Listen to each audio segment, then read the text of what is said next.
Karl popper falsification, एक भाई ने मुझे इस पे वीडियो बनाने को कहा था। तो नाम सुन के थोड़ा आपको ऐसा लग रहा होगा कि इतनी खतरनाक चीज़ है, बल्कि बड़ी सिंपल चीज़ है।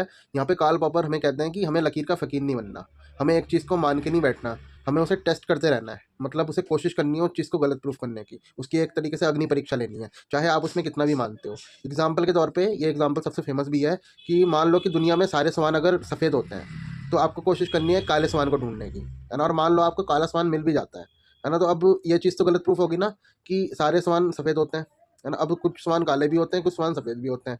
आपको यहाँ पे भी नहीं रुकना, आपको यहाँ पे भी नहीं रुकना। अब आपको कोशिश करनी है लाल सामान ढूंढने की, और मान लो आपको लाल सामान मिल भी जाता है, आपको यहाँ पे भी नहीं रुकना। अब आपको कोशिश करनी है नीला सामान ढूंढने की, नीला सामान भी मिल जाता है, फिर से थ्योरी गलत प्रूफ होगी, फिर से आपको कोशिश करनी है इस चीज़ को गलत प्रूफ करने की। मतलब कार्ल पॉपर में सीधे सीधे ये कहते हैं कि जितना रिस्क हम लेंगे उतना हमें कुछ नया सीखने को मिलेगा, और साइंस ऐसे ही काम करता है। जब तक हम किसी चीज़ को गलत साबित करने की कोशिश नहीं करते, तब तक हमें पता नहीं चलता, तब तक हम आगे नहीं बढ़ सकते। देखो, अगर आपको थोड़ी बहुत कन्फ्यूजन हो गई है तो कोई दिक्कत नहीं, मैं अभी दूर कर देता हूँ।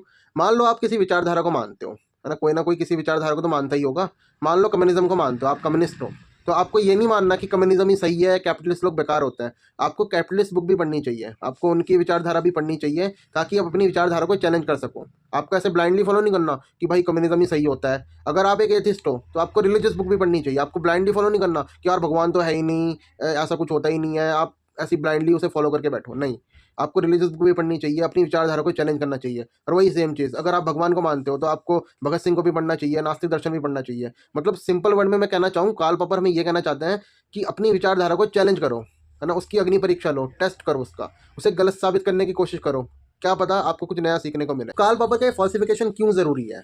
ये इसलिए ज़रूरी है क्योंकि बहुत से लोग लकीर के फ़कीर बन जाते हैं, और ज़्यादातर वो रिलीजियस लोग होते हैं कि उनके धर्म ग्रंथों में जो लिखा है वो सही है, बाकी सब गलत है। वो कुछ सुनते ही नहीं, वो कभी उस चीज़ को चैलेंज ही नहीं करते, उस पर सवाल नहीं उठाते। तो कार्ल पॉपर का दर्शन यहाँ पे ज़्यादा काम आता है कि यार चैलेंज करो, अग्नि परीक्षा लो अपने विचारों की, चाहे उस पर आप कितना भी बिलीव करते हो। कट्टर मत बनो, कट्टर बनने को नहीं कहते, है ना। कट्टर मत बनो, अपना दिमाग खोलो, है ना, ओपन रखो उसे। क्योंकि अगर आप एक ही चीज़ में अटके रहते हो ना, तो बोलते नहीं एक जगह में रह के चीज़ें सड़ जाती हैं, सड़ने मत दो। अपनी आइडियोलॉजी को, अपने विचारों को चैलेंज करो।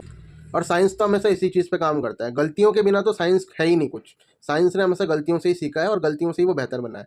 साइंस की खास बात यही है कि वो किसी विचारधारा को ब्लाइंडली फॉलो नहीं करता। वो ये नहीं कहता कि इस साइंटिस्ट ने ये डिस्कवरी कर दिया, इस साइंटिस्ट ने ये रूल दे दिया, इस साइंटिस्ट ने ये नियम दे दिया, तो भाई ये सही है, ये पत्थर की लकीर हो गया। नहीं, कल को कोई भी उसे गलत प्रूफ कर सकता है, अपनी ऑब्जर्वेशन के दम पे या अपनी रिसर्च के दम पे कोई भी उसे गलत प्रूफ कर सकता है। और साइंस को इसमें कोई वो नहीं होगा, कोई आपत्ति नहीं होगी, बल्कि उसे मेडल बना देंगे, यार आपने बड़ी खतरनाक डिस्कवरी करी है। क्योंकि साइंस को गलतियों की ज़रूरत होती है, बिना गलतियों के साइंस साइंस नहीं है, क्योंकि साइंस कट्टर नहीं है।